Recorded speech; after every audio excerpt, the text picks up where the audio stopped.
Well, good evening from London. Welcome to Piers Morgan Uncensored. Have you ever heard of Mr. Beast? What about PewDiePie? How about Keemstar, Logan Paul, Jake Paul? The answer might well be no. You haven't heard of them. But if you've got kids, you will definitely have heard of them. And they most certainly have. They're just a tiny handful of the legions of digital personalities whose videos are viewed by literally billions of young people across the world. Their endorsements are worth millions in sales. Their opinions can instantly reshape conversations in schools, universities, and across social media. They're more influence than most musicians, soap stars, sports stars, columnists, lawmakers.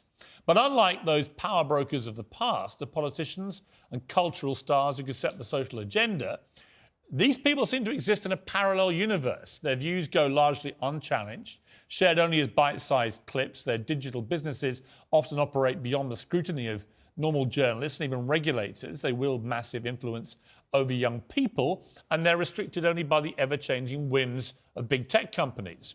It makes no more sense than senators or secretaries of state simply never appearing on television. Well, my guest tonight is a perfect case in point, an example of both enormous digital conquest and the risks that come with it. He's Andrew Tate. His last interview with me has so far been viewed, well, over 8 million times on YouTube alone, and 17 million times across all platforms, which is staggering for someone who perhaps you're watching and thinking, who is Andrew Tate? It was a robust exchange. And Andrew Tate was here because he'd effectively been kicked off the mainstream internet for supposed misogyny. His tirades against women were viewed literally billions of times. Well, the first time around, I wanted to find out if he deserved to be banned and if he'd ever actually crossed a line from shocking opinions to genuine hate speech, or if he just didn't fit the ideal model of the platforms that censored him. Let's go through some. Sure. Right? Do you think women are the property of men? No. The point I was making... Why have you said they are? Because I made a religious point. Authority implies that you have the ability to control someone. No, authority implies that I have the moral right to sit and say that that's an irresponsible thing to do and I'm responsible for That's not what authority means. I don't want to interrupt you. I just want to point out that's not what authority means. If someone gives... a person can give voluntary authority is not authority. No, but that's the point. It's not. Piers. Andrew, it's not. And this is the thing that's interesting, Piers. Please let me finish. Yeah, but you're behaving like a politician. But hang on. You could say I'm interrupting. You do. But you're answering a different question to the one I asked you. Fine. No. You're weaponizing the weaponizing, which doesn't exist. No problem. If someone comes to me and says I'm clinically depressed or I feel very, very sad, I would say the first thing you need to do is stop accepting the identity of a clinically depressed person. Stop accepting you have no control over this. Andrew, you're simply wrong. If that's what you believe, Piers, it's what I believe. I don't believe in things that take power away. There is not an eminent doctor in the world Piers, that would agree with it. Piers, do you think you know more than doctors? I can't become clinically depressed. Why do you know? Because I don't believe in it. It's a lively stuff. I also wasn't sure if I should be interviewing him at all. If he was so unpleasant, as so many people said, well, why extend his profile and give him a platform? But the fact is that ship had already sailed. Every teenager in the country knows Andrew Tate. It's just a lot of the parents who don't. And since that interview, Andrew has been returned to Twitter. Its new owner, Elon Musk, is determined to protect free speech online.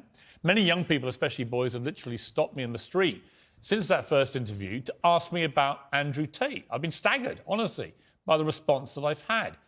What does it say about society that people like Andrew Tate can reach so many more people than conventional stars or journalists even? Who gets to decide where the line is and whether people like Andrew Tate cross it? Are they part of a poorly understood movement that panders to teenage rebellion like punk rock or pornography? Or are we exposing young people to new and damaging experiences we often don't see and don't understand? It's a whole new world. There are more questions about it than answers, and we're not going to answer them by pretending it doesn't exist. Well, Andrew Tate joins me again now. Andrew, good to see you. Salam alaikum, Piers. Good to see you. I've genuinely been amazed by the reaction I've had in the streets, not just here, but I went to Qatar for the World Cup, had the same thing there. A lot of people coming up about Cristiano Ronaldo, obviously, but also a lot of people coming up about you.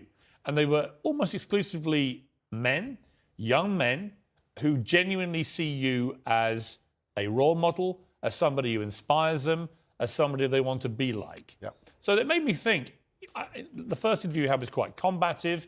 The second time, a shorter interview, less so. I want to try and work out, in this one, who you are. Because it struck me as extraordinary that Google this week revealed some stats for the year. The #1 person whose name followed people Google searching who is in 2022 was Andrew Tate.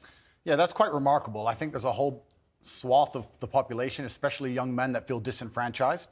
They feel disenfranchised with the media machine and the things they're supposed to believe. They don't feel an affinity with the educational systems or the culture. And they look at a person like me who stands up and says the things that many young men think. I haven't put a magic spell on the world. The fact that people like what I say means that they agree with me deep inside. They may be afraid to say it themselves, but I am seen as a bastion of free speech and a bastion for masculinity as a whole, because a lot of men are largely forgotten about. Do you think you're a force for good, or are you a force in evolution where perhaps you've done and said stuff you shouldn't have done, and as you get older, perhaps as you get bigger, more followed around the world, you sense a responsibility perhaps you didn't have early on? Well, we all evolve. Every human evolves day by day. You wouldn't be human if you didn't evolve on an hour-by-hour basis. But I do not think I'm a force for good. I absolutely not really know I am a force for good, because I'm a force for truth. And truth is a good thing. Without truth, we're going to end up in absolute tyranny and slavery, and we're already on our way there. I feel like we're starting to combat it. My cancellation was the beginning of a change in public consciousness. Elon having Twitter is another beginning of the change in public consciousness. And anybody who stands up and speaks what they truly believe, even if it's something I don't personally agree with, I think that truth is absolutely important. And people's personal truths and people's personal opinions, even on differing sides of the same opinion, should be heard. Tell me about your life. You were born to a mixed race couple. Your father was an African-American, a chess player. And your mother, she was from this country. Correct, yeah. So my father was black chess player. He was in the Air Force. He met my mother here in England. And then I was raised initially in the United States. And then I moved to Luton, England when I was younger. So I've moved around a lot. I've lived an eclectic life in many different scenarios. We've moved around. I've done a lot of different things, lived a lot of different experiences. And what I'm thankful for nationality it. are you? I mean, what do you identify as? I consider myself British now, but I will say that part of me, the patriotic Brit inside of me, is devastated by the state of the UK currently, and I want to make that very clear. The patriotic Brit in me truly loves this country, and seeing what's happening to it, especially to our major cities, is almost heartbreaking to watch in real time. In what way? It's falling apart. This is a failed society. By every metric you can possibly measure, it is absolutely and utterly failing. The cost of living crisis, the crime rates, everything is falling apart. If you compare it to a country like the United Arab Emirates, you compare it to a city like Dubai, London, which should be the greatest city on earth, is failing in absolutely every metric because our leadership is a joke. If you look at Dubai and the UAE, the leadership there is so flawless, so genuinely genius. They saw ahead and have built almost a utopia. And then you look at London, you can't even walk around with a watch on. It's disgusting. You know, it's very interesting. I was in Qatar for the World Cup. Obviously, a lot of people in England taking a very censorious moral view about the World Cup being in the Middle East at all because of their laws against homosexuality, because of their treatment of migrant workers. I've got to say, not that I don't share the concerns about those things, of course I do, but I found a lot of the virtue signalling, and I think that's what it was in many cases, about the whole region, actually quite distasteful. Because when I was in Qatar, I thought the World Cup was fantastically well run, incredibly good experience. But a lot of Qataris were saying to me, you know, there's this weird, quaint feeling back in your country that we all want to aspire to behave like that we all want to live in a country with massive drug problems, with massive knife crime issues, with scenes like the European Championships final where it's complete lawlessness going on, where stuff like the NHS, the system of healthcare, is basically collapsing, where the education system is dropping behind, so on and so on and so on. And it's a really interesting perspective. They were like, I know you all think that we want to have your form of democracy and your form of life, but actually, we're fine, thanks. Absolutely, because it's a failed society and it's godless. I think it's disgusting. We leave our old people to rot in old people's homes, and then we sit there and say we don't have enough money for nurses. I understand this nurse strike very well and how frustrating it can be if you walk into a hospital and the nurse is not prepared to work. But the nurses would be prepared to work at the current wage if they believed this country was spending its money prudently. When you see this country spending its money and just absolutely wasting it, pulling out of thin air to fund proxy wars, God knows where, that has nothing to do with them. Of course, as a nurse, you're going to stand up and say, well, can't I get a pay rise? This country has failed on every metric, and especially our major cities. I've just come to London now. I made it very clear to my private jet pilot. I said, fuel the jet and leave it running, because the second I'm finished talking to Piers, I'm leaving this cesspit. It's disgusting. This country, and London as a whole, 10 years ago, was one of the most hospitable cities on earth. Now you cannot walk around safely with a watch on.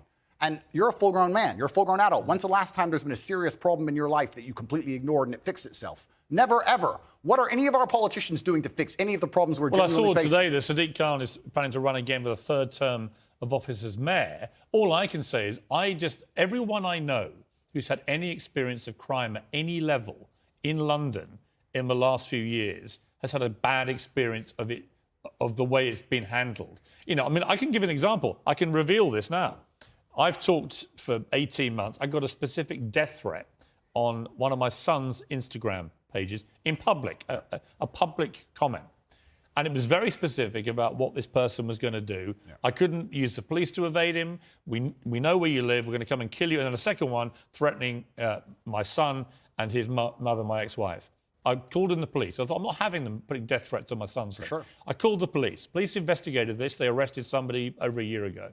And then I heard from the police this week that despite 18 months of investigation, of a publicly posted comment on Instagram threatening to kill me on my son's Instagram, that they will not be able to pursue the case. Now, and I thought, imagine, I'm high profile. This was a front page of the Sun newspaper, this story. If that same man called a transgender person the wrong pronouns, he would be in trouble. Right. So doesn't it just show how absolutely asinine and banal our legal system has become? That would never happen in a country like United Arab Emirates, the place I'm now residing in, Dubai, where the leadership has common sense. And I'm saying that all the leadership structures, doesn't matter if it's Labour or Conservative, across all of it in this nation have completely and utterly failed. Sadiq Khan is a loser. Because when you have a city which is losing, which London is losing in all metrics across its competitive cities around the world, and you're in charge of it, by extension, you're a loser. I will tell you right now, instead of virtue signaling and giving Qatar a hard time over their religious beliefs, what we should be doing is a treaty with Qatar to build a prison deep in the desert. Make me mayor of London. We'll make a prison deep in the desert. And if you're caught with a knife or robbing someone, you can go do 25 years with one meal a day in the scorching sun. And then what we'll do is we'll put cameras there and we'll interview you once a week and broadcast that out to the nation and see if you change your mind and make people understand that this is a country that should be respected and our laws should be respected. Instead, what happens? What has Sadiq or any of the people in charge of this country actually done to fix any of our issues besides sit around and talk? Nothing. None of them have done anything, but they seem ultra concerned with finding money for proxy wars, ultra concerned with rainbow flags in another country that is uninterested in them, and their priorities are completely messed up. Of course the ambulance people are. Of course the ambulance drivers are striking. Of course the nurses are striking. Nobody cares about the most important things in this nation. It's a failing country in real time, and that's why I've left. What about the specific allegation? By the way, I don't disagree with a lot of that, because I do think this country is in big trouble. And I do think that one of the problems is people think if they do have a crime against them, nobody cares anymore. I know nobody cares. I have specific examples and people who I know personally. Absolutely and utterly nobody cares. I was in Harrods yesterday and someone tried to rob someone's watch in the middle of a store. I walk around with I have a security team of 6 full-grown men, plus me and my brother, 8 military-age males, all over 110 kilos, big men, just so I can walk around this city. It's absolutely unacceptable. What about the issue of race? And I mentioned that in the context of the Harry and Meghan ongoing debate, their war with the royal family, war against the monarchy, their specific, constant referencing to the fact that they believe they were driven out of here because of racism in Britain. What do you make of that debate? That's absolute fallacy. And you're from a mixed race background yourself. Correct. I'm from a mixed race background myself. And while we're discussing the leaders of the UK, although I do think they're doing a terrible job, it's kind of hard for Meghan to say that the UK is a racist country when the leader of the UK is darker skinned than her and the mayor of London is darker skinned than her. And I am a person who's probably darker skinned than her, and I've never experienced any kind of bigotry against myself besides the fact I'm a straight male. I'll get bigotry for that before I'll get bigotry for my skin color. I think it's just a cop-out, and her not wanting to be perspicacious and self-reflective enough to understand that she has attacked an age-old institution, and there are people who are very patriotic about that institution, and by attacking it and bringing a degree of distaste to it, there's going to be people who don't like her. And if you're a dislikable person, you can't just instantly stand up and say it's because of my skin color. It might be because of your actions and some of the things you've said. I mean, I think there's probably no doubt she's had racism on social media because it's... Who hasn't, Piers? It's a cesspit. You probably have. Well, as I said just now, I've had death threats on social media and no one seemed to care very much. Yeah. But I think that's probably inarguable. My issue with what they've both been doing is if you're going to make allegations against an institution like the royal family and the monarchy, you've got to actually provide some evidence. You can't just spray gun this thing out there and say, well, somebody was racist. Yeah, and airing dirty laundry is never going to be respected by the populace. And being a tattletale is never going to be respected by the populace. And I think the problem with the modern world we're living in is a lot of age-old traditions are being destroyed in real time. It doesn't matter what the tradition is. Most of them are being eroded. And something like the British royal family, which has been around for a very long time, is an age-old tradition. One of the things holding the UK together, one of the last things we have, to sit and detriment it and to sit and insult it and to give away secrets from inside of it and try and paint a negative image of it is going to upset a lot of people. And you have to be prepared for that backlash. You can't say I've done things that upset people, but it's nothing to do with what I've done. It's purely because of my skin color. Also, it's kind of ironic that she's doing that because she's not particularly dark-skinned. It's kind of funny to watch her sit and say, yeah, race. I think the truth is, I don't know what... Look, you can say that. I can't. The reality of it is, I just don't know what the specifics of the racism she says she's had because we've not seen any evidence. The universe is a funny place, Piers. If you're looking for something, you're going to find it, right? When I got canceled, when they attacked me unfairly, lied about me across the entire mainstream media, deleted me from social media so I couldn't defend myself, and lied about me repeatedly, I could have stood up and said, it's because I'm brown. I didn't do that. I sat and said, okay, there's people who misunderstand my message. My message is a positive one. People misunderstand me. Let me self-reflect and understand that, yes, perhaps this said a long time ago was said in the wrong way. Perhaps this was misunderstood. Perhaps people don't understand this. I could have just copped out and could have just been refusing to self-reflect on any level and said, it's because I'm brown, that's why they did it. But that's not the mature way to be as an adult. What did you think of the Jeremy Clarkson furore where he wrote what I think most people, but including him belatedly after he'd published it and written the column, he did make an analogy from a Game of Thrones scene, which most people, I think, did find crossed a line and was deeply offensive. I think it crossed a line. What do you think? Yeah, I understand why people feel that. But when you attack an institution as old as the British royal family, you're attacking patriotism in and of itself for one of the most respected countries, or previously most respected countries on earth, and you're going to have some visceral reactions. Perhaps Jeremy Clarkson is too famous and too well-renowned to say those kind of things, but there's a lot of people who genuinely feel that way, and that's why he said it. And this is what happens when you attack age-old institutions in any country. Should he have apologized? That's a good question. It looks like he did. Personally, I think as a man, you should stand up, say what you mean what you say. I don't think you should ever apologize for anything you've ever said. Even me. What if you say something truly very offensive and you actually do regret it? If you truly regret it, then yeah, okay, you can apologize. But if at the time you meant it, then the best thing you can do is say, look, I've just changed my mind. I no longer feel that way. But at the time, that's how I felt. And I'm the person who says what he feels. And that's what I felt at the time. And I apologize that offended you.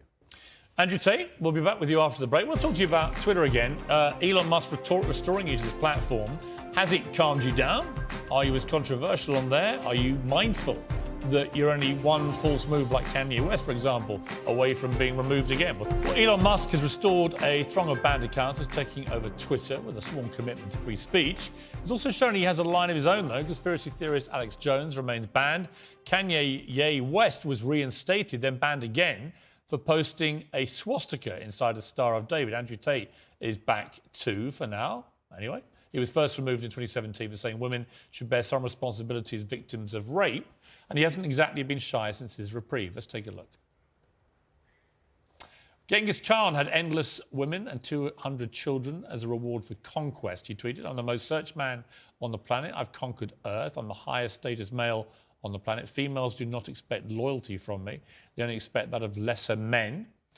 Then there was this. Imagine having less than 10 children because you're a who doesn't have 4 wives, genetic failures. Finally, if a girl follows me and she's hot and I see a single picture of her in a private jet, it's block. Women can't afford jets. Women are all brokies. Why are you flying around on some man's jet? You should have been a virgin when I met you. Haram. All right, Andrew Tate. Now, you're getting very near the knuckle with some of those tweets. Am I? Will you tell me? I don't think so. I think people can understand they're semi-satirical. I think people can understand. Do you mean them as jokes or do you mean them? It's not that I don't mean them as jokes. I mean, they're a overall public commentary and observation. I do mean what I say. If I were to see a girl on a private plane on Instagram, for example, I would assume that a man put her on that private plane. I would not assume she bought it herself. What if it was... Perhaps that makes me misogynistic. What if it was Ariana Grande or Beyonce? Well, that's slightly different, isn't it? Why? Because they're famous and very They're rich. women. Yeah, of course, and they're famous and very rich. But So if there are lots of women you wouldn't think that if you actually saw them on a private plane. If I saw a 19-year-old girl from Moldova where the average wage is $200 a month and she was on a private jet, I would assume that with the balance of probabilities, considering I'm an adult, it's very likely because of her beauty, a man has put her on that private plane. Yes, if that makes me misogynistic instead of just perspicacious enough to understand how the world works, so be it. I'm a realist. Should you be such a generalist about these things? Well, you have to be a generalist when you're looking for in the balance of probabilities and trying to find balance in the world. You have to be a generalist. In general, if I stroke a lion, it's going to bite my hand. In general, there might be a nice one, but I don't want to find out. So that's how the world works. You've praised the Taliban in the past. Would you do so again tonight? The world is not black and white. The world is gray. It's very difficult to sit and make black and white assumptions about anything, to sit and say that the Taliban are completely and utterly evil and we're completely and utterly good, as you just discussed with the moral high ground. I believe that the Taliban bring law and order. It may not be the law and order we like, but it's a form of law and order, and humans usually gravitate What about towards... their treatment of women? I mean, only tonight they have banned any women from going to university. Fantastic. Let's get the feminists to go and teach them a lesson.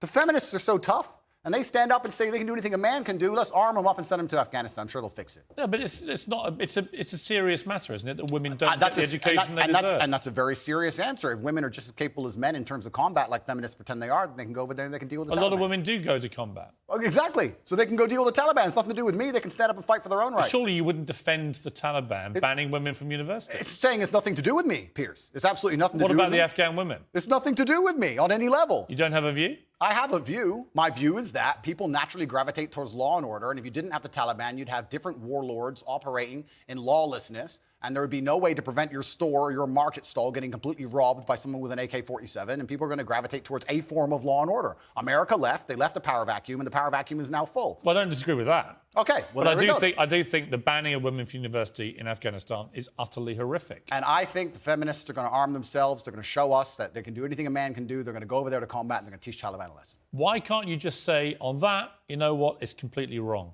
Because it's not my point. I don't understand. But it makes me think, it'll make your critics think that you don't think it's wrong. They could ban all men. They could ban all short people. But they're not. They're only banning women. Correct. They could ban all short people. They could ban all people with long hair. And none of it's anything to do with me. So they can do whatever they want. I'm not going to go to war with the Taliban. But you've just literally spent an impassioned first segment comparing the way, for example, Dubai handles law and order to this country. Correct. So you do express views about different laws. Absolutely. Both places. So when I put to you a law that basically bans women from being educated, it's not. Why is it a problem for you to say, you know what, it's wrong? They're both places I've resided in, Dubai and London, so I have personal experience. I can give my personal opinion, but like I said, it has absolutely nothing to do with me with what the Taliban decide to do inside of Afghanistan. And if they decide that's the most prudent way to run their society, then we have two choices. We can either go over there and start another war that we shouldn't be involved in and waste a bunch of life, or we can sit and say it's up to them. They should govern themselves. They're people. We're no better than them. And they've decided to live their lives a particular way, and that's how they're going to live it.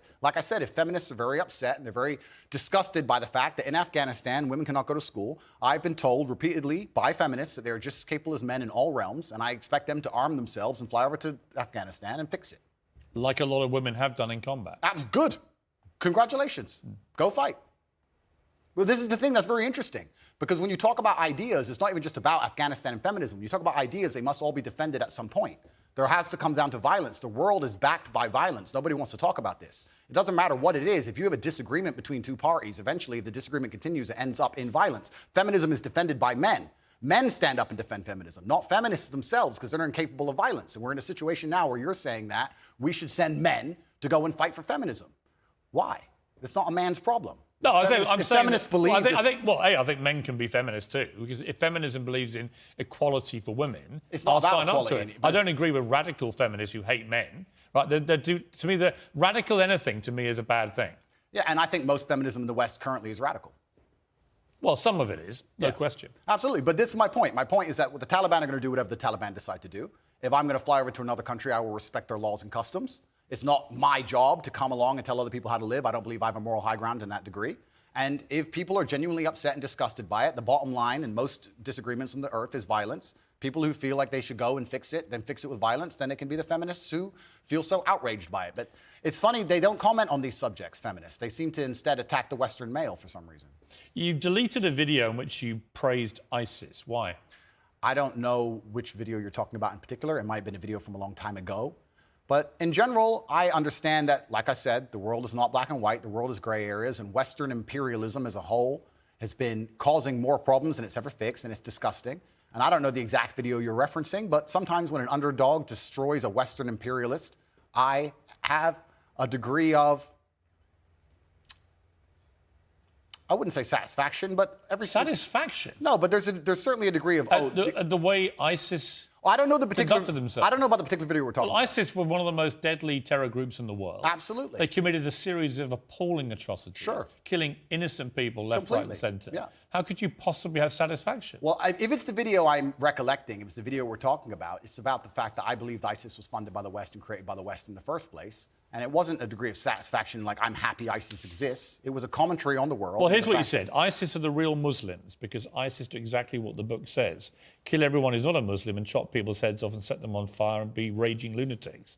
But all the other Muslims go, they're not real Muslims because I read the book, and ignore those parts. Well, then you're not an effing Muslim because you're ignoring the effing book. That's an interesting point you've just raised, because I am now Islamic. And it's funny because I used to be an atheist, and when you're an atheist, you believe that religion causes more problems than it fixes, and then you come to a realization and you start to learn the truth of yourself and the truth of God, and you realize that religion is actually the cure for most of the problems in the world, and godlessness is the problem in the world. So that is something I will apologize for and admit I was wrong about, because I was atheistic, and now as a Muslim I understand that's absolutely not the case. If that's the particular video you're talking about, then there's... Well, that's really interesting. So you regret saying that? Yeah, because you learn and you grow and you evolve, as I said. At the time, I believed it because I didn't believe in God at the time. It was a very long time ago. It's actually kind of a testament to you, Piers. You managed to find the oldest possible videos of me that have ever existed. But at the time, I was atheistic. Well, no, I was curious because you have recently converted to Islam. Correct. So these questions, I think, are pertinent to your conversion. Absolutely. As to what you actually believe as a practicing Muslim now. Yeah, I believe that Islam is beautiful. I believe it's the last true religion on earth. It's certainly the last respected religion on earth.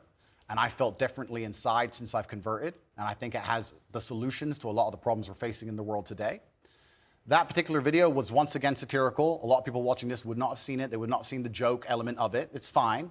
But it's not funny, though, is it? Well, you know, it's like most of the time, as we discussed in our first interview with me. Things are taken out of context, short form, et cetera, et cetera. But all in all, you could say the same things about Christians. If you were to read the Old Testament and say, stick to the Old Testament, you'd kill anyone who works on a Sunday. So it's not applicable to You read the wouldn't books in the Bible. countenance violence. Say again? You don't countenance violence. I absolutely do not countenance violence. When I was talking about violence being the bottom line decider between disagreeing points of view, it's not I'm calling for violence. I'm just making a commentary on how the world genuinely functions. But when you use a word like satisfaction, you understand that people will watch that and think, how can you possibly find any form of terrorism satisfying? I don't find any form of terrorism satisfying. I don't find Western terrorism satisfying either. I don't think it's satisfying that we managed to find $500,000 per bomb to drop on some farmer who makes $4 a day under the name of freedom. Well, And we can't seem to pay our nurses enough to do their jobs. I don't find any kind of terrorism. And it's actually very interesting you talk about the word terrorism. Terrorist and freedom fighter, good guy and bad guy, all of this is subjective. There are people who believe that the West are the biggest terrorists on the earth. There are people who believe that America causes more wars than anyone else, and they've killed more people than anyone else. And there's people who believe the absolute opposite. So once again, it depends who you're talking to. It's a subjective conversation. There's no black and white in the world. There's areas of gray, and that's how it is. So I thought you were talking about another video where I was saying that ISIS are standing up and fighting for what they believe in. I'm not saying what they believe in is right, but that's what they were fighting for at the time. And it was a completely different video than the one you were actually referencing. But you would condemn them now? I don't condemn anybody doing anything bad to anybody.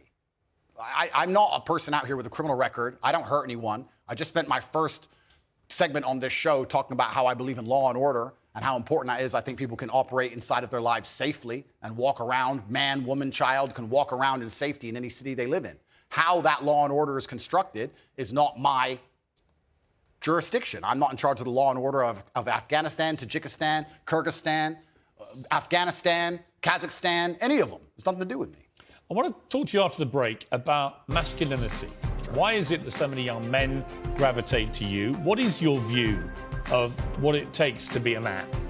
Welcome back to this special edition of Piers Morgan Uncensored with Andrew Tate, one-on-one. So Ash Sarkar, who's a lively contributor to this programme, has tweeted, Andrew Tate, who you're interviewing about free speech, thinks women are a man's property. We shouldn't be allowed to drive, boast about only dating teenagers to imprint on them. Misogynists are disgusting whether they're in Afghanistan or a swanky London studio.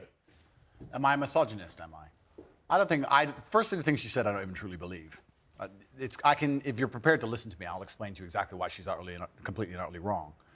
If you can go through the points again, she said, do you think you're a misogynist? Absolutely not. I'm not a misogynist on any level. This is one of those buzzwords they just throw at people randomly. Homophobic, racist, misogynist, they just throw it out at people. What is your view of women? I'm a realist. What is your real view of women? I absolutely and utterly love women. I adore women. I have good relationships with women. Not a single woman has come up to me on the street since I've been canceled. Not a single one has said anything negative. Every single one of them has said positive things. You're a traditional male. I wish more men were like you. You understand your masculine roles. You understand what you're supposed to do. You understand you're supposed to protect women. You're exactly the kind of man I'd be looking for. I've never had a negative interaction with a female ever since I've been dubbed the biggest misogynist. Where is the... Please let me finish. I'm sorry, Piers. Also, there's not been a single woman who's accused me of a crime, not a single woman who's accused me of rape, not a single woman who's come out and said anything from my entire past of 36 years I've done anything wrong ever. Anybody else with my level of fame, any footballer, any other movie star, at least has people who've come out and accused them of rape, X, Y, Z.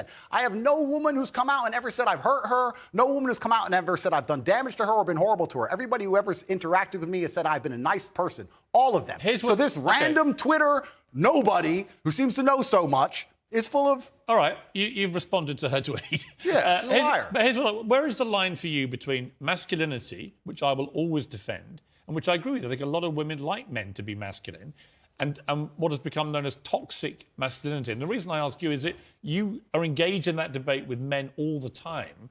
Where is the line for you where men shouldn't cross, where the behaviour should be kept within a line? Please define toxic masculinity.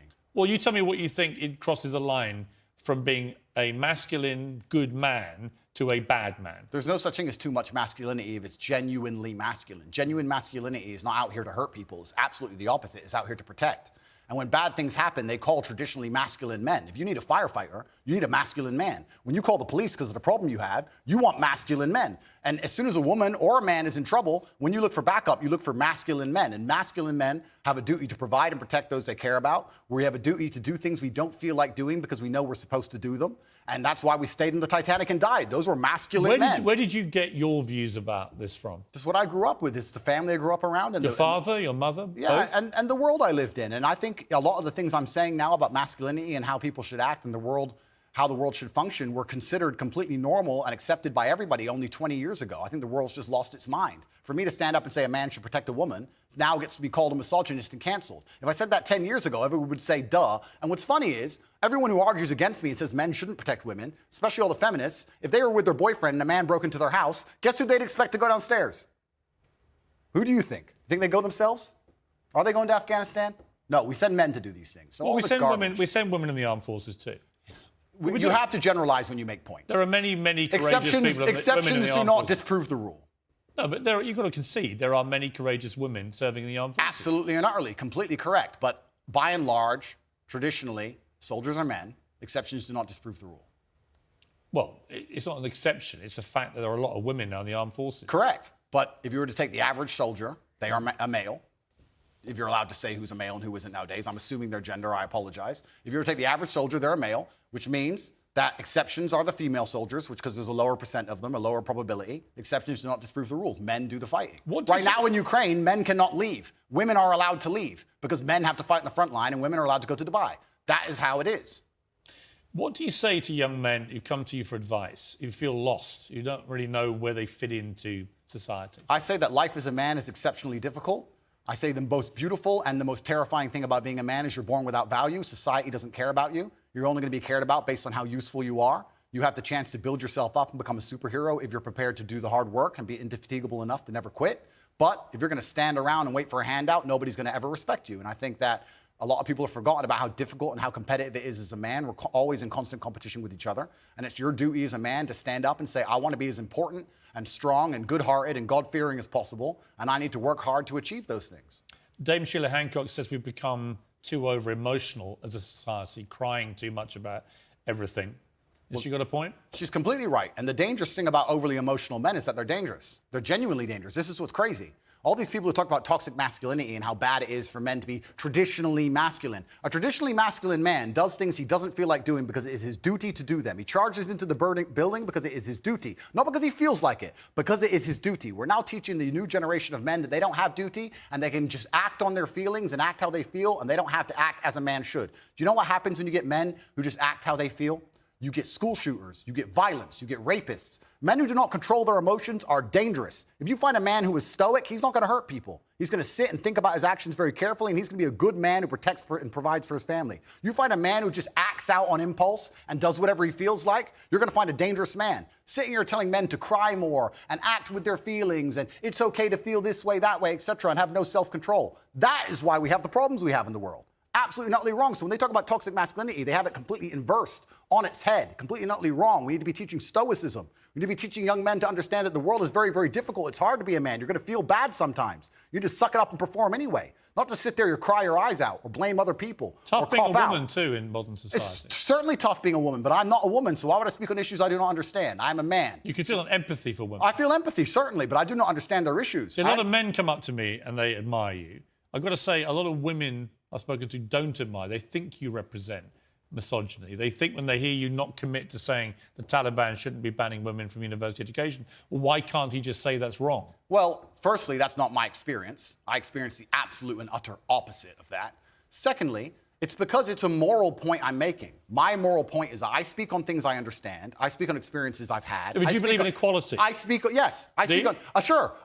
subjects I know intimately. I do not feel qualified. I'm a realist, and I do not feel qualified to sit and discuss the gender laws in Afghanistan. I have not been to Afghanistan. I have not researched the subject thoroughly. I'm not going to sit here and say how the Taliban should be running their country. It's nothing to do with me. I find it quite flattering, Piers, that although, I understand I'm monumentally influential, the most Googled man on earth, etc., I find it very flattering that you think I have some kind of control over the domestic policy of Afghanistan. But I assure you I don't. I don't. No, so it's nothing to do with I'm not asking you to have a view on having influence of a domestic policy. I'm sure the Taliban couldn't give a stuff what either of us say about it.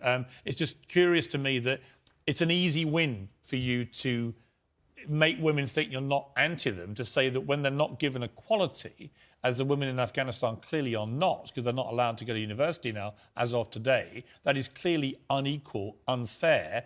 We should all be able to agree that that is wrong. Well, certainly, as a realist... Even you, tough guy Andrew Tate. It's not tough guy. I am a professional. As a professional, I can state that, yes, it is not equal. Yes, it is not fair. That is obvious for anybody. I'm not saying those things are not true. What I'm saying is it's nothing to do with me. Right, OK, but you made a concession you think is wrong then. I said it's unequal and it's unfair. Yeah, so wrong. Well, perhaps. Force yourself, Andrew. No, perhaps it's wrong under certain moral guidelines, but under the moral guidelines which are currently in charge of the jurisdiction of Afghanistan, they don't believe it's wrong. It's nothing to do with me. Well, I'm not going to sit here and tell other countries how to run their laws. I'm going to live in societies with laws I respect. You know what? I'll take unfair and unequal. Sure. Because that's self-explanatory. We're going to have a game of chess in a minute after the break, because you are a very good chess player. I can hold my own with the chessboard. Your father was a chess international master, in fact. And we're going to have a 5-minute game of speed chess. Winner takes all, Mr. Tate. Welcome back to Piers Morgan Uncensored. Andrew Tate is still here. Andrew's father was an American chess international master, and his son's pretty good at it too. Well, I can hold my own. I was my school chess champion. And with 5 minutes left on the programme, we're going to have a game of speed chess.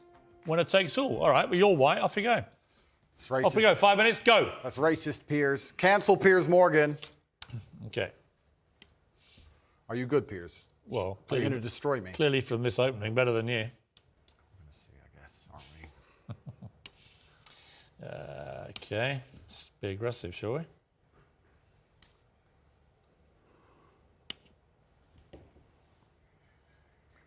School chess champion, eh? Mm-hmm. It's tense. Certainly. Lennox Lewis was better than you when I played him. Was he? Well, he beat me 39 times out of 40. Check. Yeah, he is pretty good at the game, I heard. Mm-hmm.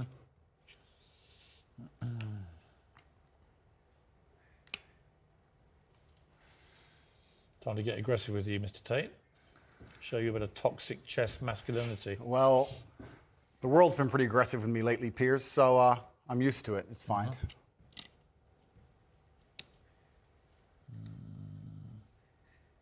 Okay.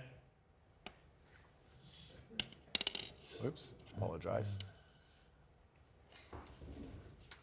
How long we got? Why do you think the Queen? 3:45. Why do you think the Queen gets to jump across the board and the King doesn't? Because it's sexist.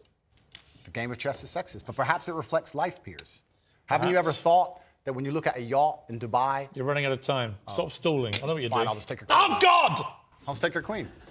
Damn it. I was trying to give you a little speech there. You didn't want to listen to it. No, I was I trying to didn't. tell you when you see a yacht in Dubai, the girl just gets an Instagram invite, gets to jump right on board. She So gets listen- to run across the board and do whatever she wants, but the man has to get there a square at a time. The man had to buy that yacht. That's the difference between being a man and being a woman. That's why the Queen gets You to know move how what? she does. A chivalrous man just always lets ladies go first. Life and chess That's why I reflect. let you go first. Life and chess reflect, Piers. I've made a catastrophic error, but I'm bouncing back. Let's see. I always accidentally take someone's chick. 3 minutes. I don't even mean to. It's just like, oops.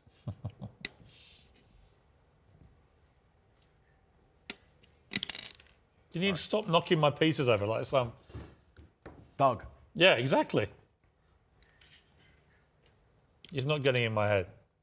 They're talking to me saying you're getting in my head. How do you think chess reflects life? I think that it's all about strategy. Correct. That if you're good at chess, you can be good at pretty much anything because it's about thinking ahead, it's about planning, it's about relentless practice. And you know what else is beautiful about chess?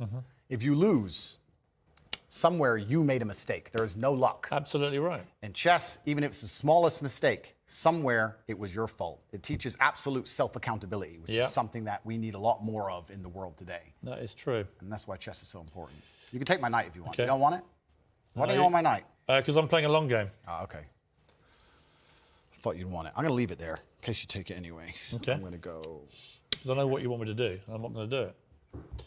Actually, I will do it now. Okay, good. Check.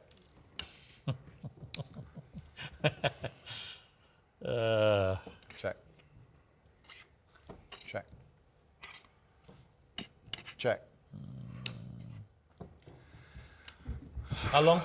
I need to buy some time here. I need to buy some time. This is really playing well on radio, by the way. I'll have that. Thank Damn it!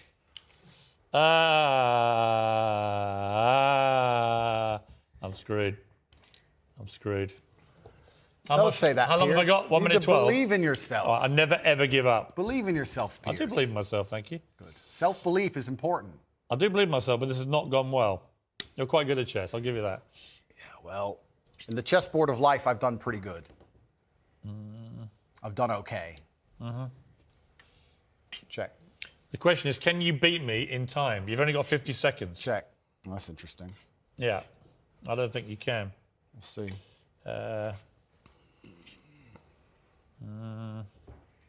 Mate in 2, Piers. Yeah, you can have that. Doesn't matter. It's mate in 2. Check. Mate. Good. Good game, sir. Well played. Thank you.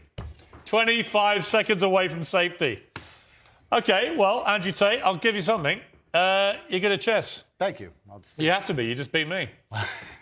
I know you're a internationally renowned What has player. chess taught you about life, quickly? I can teach you a lot of things. Like I said about the Queen being able to run around the board, the King having to move a square at a time, about the fact you need to think ahead, absolutely everything is your fault. But there is a saying, which is actually one of my favorite sayings in the world. It said, a well-played game of chess is a sign of a gentleman, but an expertly played game of chess is the sign of a wasted life. And it's kind of sad. It was I said played by Lennox Meghan. Lewis on Celebrity Apprentice 39 times out of 40 in America years ago. And he beat me 39 times out of 40, I mean. And I was amazed. He was taught by his mum. But he was all about the way he fought, the way he boxed, was all down to the way he played chess. Yeah, chess. It was all about looking ahead, getting ahead of your opponent, planning punches, all that kind of thing. Chess absolutely reflects life. And even I say this now in my business meetings with my team. A lot of the problem in the world today, especially with teams and businesses, et cetera, everyone wants to be the king. But if you want to have a team, if you want to have a side that wins, if you want to win a game of chess, everybody has to know their role and do their role effectively. There can be a king and a rook and a pawn and a bishop and a knight, and everyone does everything correctly. And when that happens, you have a very formidable board and you're hard to beat. And chess reflects life absolutely. It's something I do every single day. What kind of man was your father? He was the greatest man on the face of the planet. But luckily he had me, and now in the natural order of the universe, he is gone, and I am here, and I carry his name, and it is my duty to bring honor to him. And this is one of the greatest things about achievement, because achievement honors your ancestors. People talk about my father because of how successful I am, and people will talk about me into eternity, even after my death, because of how successful my son will be. This is the great thing about achievement. It's an honor to your ancestors. What would he have made of your success, your father? He would be extremely underwhelmed by it because he always expected it of me. I am Andrew Tate III. I can do whatever I put my mind to. And he would be like, well, of course, you decided you wanted to become the most famous man on the planet. It took you a few months, of course. Does your mother ever do what my mother does and occasionally go, I think you went too far there? My mother has absolute trust in my abilities and capabilities. She says, be careful, do your best, but you are the most capable and competent man on the planet. And that wasn't the question. That's what she says. She says, be careful. Does she ever say you shouldn't have said that? Nah, she knows better than that. Really? No, never. She says, just be careful. You know what you're doing. It's kind of hard to argue against me, and this is what my haters seem to struggle with. It's hard to argue against a person who is monumentally successful in every single human metric that can possibly be measured. This is why young men respect me so much. But do you ever tell your mother what to do? They want to be my life. Do you ever tell her what to do? I don't need to. She's a full-grown woman. Would you ever tell her what to do? I would give her my advice if she asked for it. You say you can't leave the home, you can't drive, all those things you joke about? Or? I'd give her my opinion. I would say perhaps you should move house now, or perhaps that's not safe, or yeah, I would absolutely, because I'm responsible for her safety. And when you're responsible for somebody's safety, you have an opinion, and you need to have a firm opinion on that subject. So completely. For any woman I'm responsible for any woman I'm responsible for her safety, I will sit and say, that's an unsafe thing to do. How much are you worth?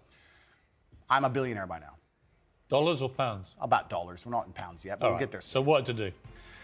Yeah, we have a little bit of work to do. But finally, I know you don't know anything about football and care even less, but greatest of all time, Ronaldo or Messi? They're both two very hardworking men, and I have absolute respect for anybody on earth who dedicates themselves to this. Andrew Tate, thank you very much indeed. That's it for tonight. Keep it uncensored like it was tonight.